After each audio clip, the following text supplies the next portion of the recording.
Tiểu Nga, Võ Quân tìm chị, anh ấy muốn chúng ta đi đón mẹ về, em cuối cùng có đi không? Chị, em không muốn đi. Những ngày gần đây, em rất bận, mẹ ở đó khá tốt. Bà ấy đã đi với người khác, em có biết không? Lý Tiểu Nga tức giận đến cực điểm.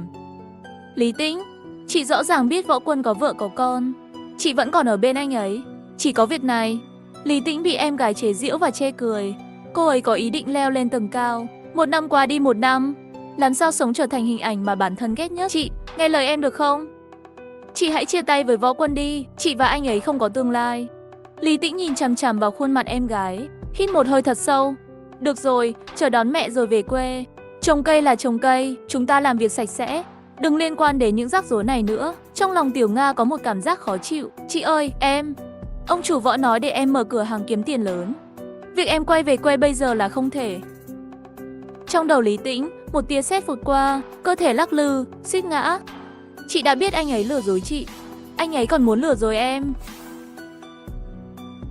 Chị, không phải là Võ Quân, là em trai của Võ Quân, Võ Tòng. Anh ấy nói để em mở gian hàng bán quần áo. Anh ấy nói để em có thể kiếm được nhiều tiền. Lý Tiểu Nga đã giải thích chi tiết vụ việc cho Lý Tĩnh. Chị, nếu chị không tin, ngày mai chúng ta đi thăm mẹ, cũng phải xem rõ anh ấy nói có đúng không. Đã đánh nhau với Võ Tòng trong tháng riêng, Võ Quân nghĩ đến là sợ trong lòng, muốn dẫn hai người lớn tuổi. Anh ấy không dám tìm Võ Tòng, chỉ có thể đi tìm trưởng làng để xin giúp đỡ. Chiếc xe hơi màu đen vào làng Lương Sơn Bạc không lâu, một chiếc xe mô tô cảnh sát theo đuôi đằng sau. Ôi, hai cô gái này là con gái của Tân Nhị Tẩu phải không? Chú Ngân, chú có ý gì? Chú không thể không quan tâm khi có chuyện như vậy xảy ra trong làng. Nghe giọng điệu của chú vẫn coi mẹ Tĩnh Tĩnh là Tân Nhị Tẩu à? Hãy ngồi xuống, Võ Quân đừng nóng vội. Đến từ xa để nói chuyện một cách tốt đẹp. Cậu lớn lên ở đây từ nhỏ. Ông nội của cậu ở đây. Tôi không tin. Cậu đang giữ thái độ muốn cha cậu rời khỏi Lương Sơn Bạc. Hai cô gái này thật xinh đẹp. Đã lập gia đình chưa? Chúng tôi, cả hai đều chưa kết hôn. Võ Quân kéo chúng tôi vào để xem mẹ tôi. Mẹ tôi không nói một tiếng mà chạy đến đây. Chúng tôi lo lắng. Mẹ con cô thật giống nhau, nhìn là biết là cô gái tốt mà. Mẹ cô đến Lương Sơn Bạc mà không nói một tiếng. Cô biết tại sao không? Tại sao vậy? Tôi không tin rằng cả hai người không hiểu ý của Võ Tòng. Giải thích cho cả hai cô nhiều lần cũng vô ích. Cậu ấy muốn cả hai cô nhìn thấy vùng đất của chúng tôi. Hãy xem mẹ các người có thể sống vui vẻ trong làng chúng tôi, sống an nhàn. Chú Ngân, tại sao chú bênh Võ Tòng ra mặt? Chú là trưởng làng mà. Võ Quân. Võ Phúc Ngân tức giận hét lên. Tôi biết cậu đến gây rắc rối cho Võ Tòng. Cậu nghĩ tôi không biết cậu đang nghĩ gì à? Võ Quân có vẻ ngạc nhiên. Ở trong tưởng tượng của anh ấy, chú Ngân không phải như vậy. Cậu muốn phá tan mối quan hệ tốt giữa cha cậu và mẹ của hai cô gái này. Tôi là người đầu tiên không đồng ý. Cả làng Lương Sơn Bạc không đồng ý. Cậu thử xem. Chú Ngân, chú, tôi có vấn đề gì sao? Cậu nghĩ Võ Tòng làm điều này để trêu đùa à? Đúng là vô lý. Tôi nói với cậu, Võ Quân, Võ Tòng làm điều này vì tốt cho cha cậu, vì tốt cho mẹ của hai cô gái này, vì tốt cho ông nội của cậu. Cậu đã đến xem cha cậu ở đó bao nhiêu lần? Cậu đã nói chuyện với ông ấy mấy câu? Cậu chỉ muốn làm màu với người dân Lương Sơn Bạc thôi. Nhìn bề ngoài, cậu đưa cha cậu đi và chăm sóc cha cậu. Chăm sóc cái quái gì? Cậu còn kém hơn cả Võ Tòng. Nếu không có mẹ hai cô gái này ở công trình đó, nói chuyện với bố cậu có thể ở trong công trình đó một ngày không? Trưởng làng, đừng nói những điều vô ích này với tôi mới là con trai của ông ấy. Tôi muốn đưa bố tôi ra khỏi đây. Cả hai cũng có ý này.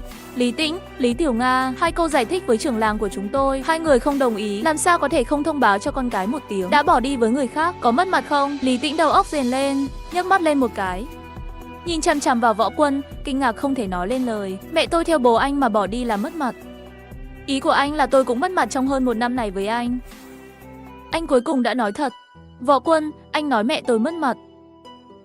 Mẹ tôi mất mặt cũng là vì theo bố anh mà bỏ đi.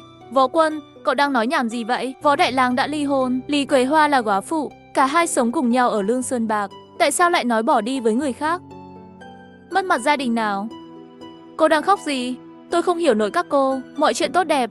Trong mắt các cô, nó trở thành chuyện mất mặt. Các chị em ra ngoài, tôi sẽ nói cho hai bạn biết một số tình huống. Võ Quân không ngờ tới mức đó. Một nữ cảnh sát xen vào. Tính làm sao vậy? Cô không thể tách họ ra. Đây là sự cố gắng của Võ Tòng trong suốt thời gian dài. Điều tốt sau bao khó khăn. Điều tốt. Trưởng làng bênh vực Võ Tòng. Phó trưởng công an thị trấn cũng bênh vực Võ Tòng. Võ Quân nói em trai anh ấy, Võ Tòng, là một tên lươn lẹo. Làm sao chuyện này lại trở thành điều tốt anh ta đã làm được? Tôi nói với hai người, chủ tịch thị trấn của chúng tôi có thể phục vụ anh ta, chủ tịch huyện của chúng tôi có thể cấp cho anh ta 1 triệu tệ, trưởng công an thị trấn của chúng tôi coi trọng anh ấy như một viên ngọc trong tay. Các người không biết tình hình gì cả. Các người nói anh ta là luôn lẹo, anh ta đã làm việc này khá bá đạo, không thông báo cho các chị em. Nhưng các người đã xem xét vấn đề cơ bản chưa? Có quan tâm đến mẹ các người không? Vui hay không vui? Không phải là Võ Tòng đã can thiệp một cách vô lý, là ba người các người đó. Lý Tĩnh đã hơn 2 tháng không gặp mẹ ruột, vẫn muốn hỏi rõ một số vấn đề trực tiếp với mẹ ruột. Mẹ tôi ở đâu? Tôi đi tìm mẹ.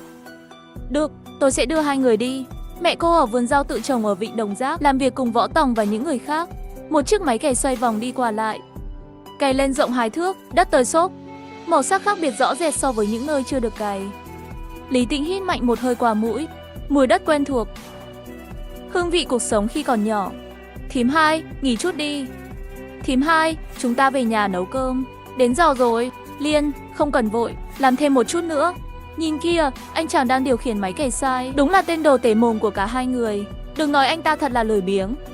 Nhưng lại với tính cách lười biếng này, làm cho tất cả mọi người trong làng giàu có đều quanh quẩn xung quanh anh ta. Cả hai nghe lời khuyên của tôi đi, muốn để mẹ hai người sống tốt hơn, đừng làm tan rã họ. Xe máy của Hàn Mài cách mặt ruộng rất xa, hãy để chị em nhìn rõ và nghe rõ. Có một số việc cần nói rõ cho cả hai chị em. Lý Tĩnh, Lý Tiểu Nga, Võ Quân không phải người tốt. Tốt nhất là tránh xa anh ta. Sau khi Lý Tĩnh căng thẳng trong lòng, mối quan hệ giữa tôi và Võ Quân là gì? Cô nữ cảnh sát này đã biết rồi. Sắp xếp của Võ Tòng không phải là lừa dối tôi. Anh ta đã sắp xếp gì cho cô? Anh ta bảo tôi mở cửa hàng thời trang hoa đào tại trung tâm thương châu Á.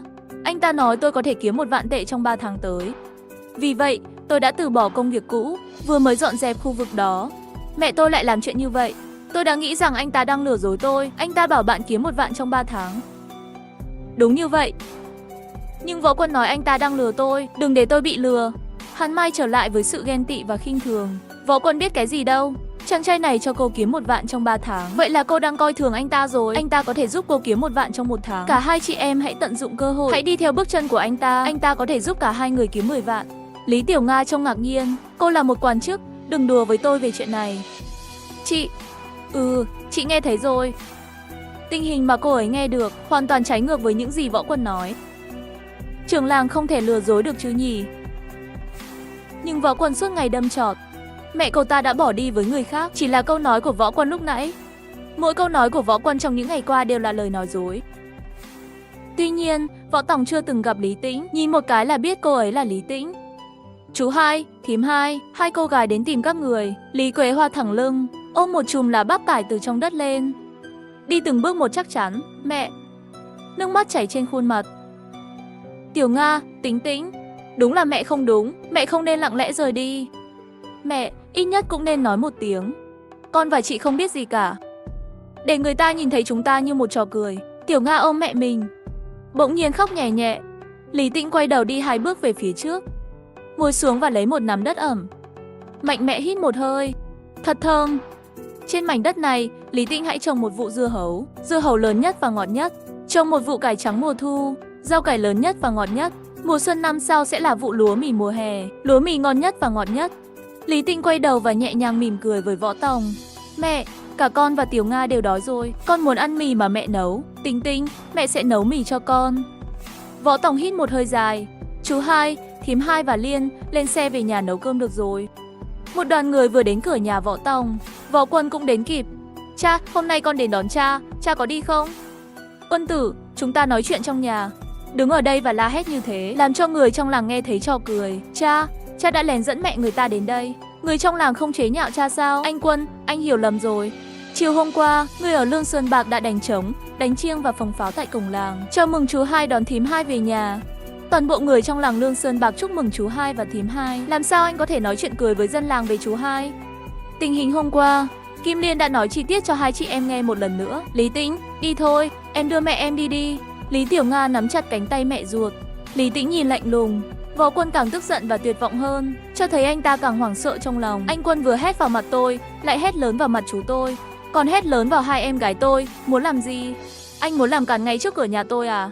Võ Tòng đi thêm 2 bước về phía trước, nhìn chằm chằm vào mắt Võ Quân. Võ Tòng, đừng có manh động, tôi đón bố và cô Lý rời đi, cậu có quản được không? Cậu tránh ra. Bố, cô Lý, hai người có đi theo tôi không? Quân, chúng ta vô nhà, chúng ta ngồi xuống và nói chuyện từ từ, được không? Quân, nghe lời bố. Chúng ta về trước đã, chúng ta ngồi xuống và nói chuyện từ từ. Nhìn vào cảnh tượng trước mắt, Võ Quân bất ngờ nhận ra rằng Lương Sơn Bạc thật sự đã thay đổi mạnh mẽ. Trưởng làng không đi cùng anh ta. Ngay cả cha ruột của mình cũng không đi cùng anh ta. Ngay cả ánh mắt của Lý Tĩnh cũng trở nên lạnh lẽo. Từ đáy lòng, Võ Quân tràn lên một cảm giác hoảng loạn. Sự hoảng loạn biến thành sự tức giận. Thế giới của Lương Sơn Bạc, người ở Lương Sơn Bạc không hợp với anh ta. Dường như sự xuất hiện của anh ta chỉ là một trò cười. Võ Đại Lang, kể từ nay quan hệ cha con của chúng ta sẽ chấm dứt.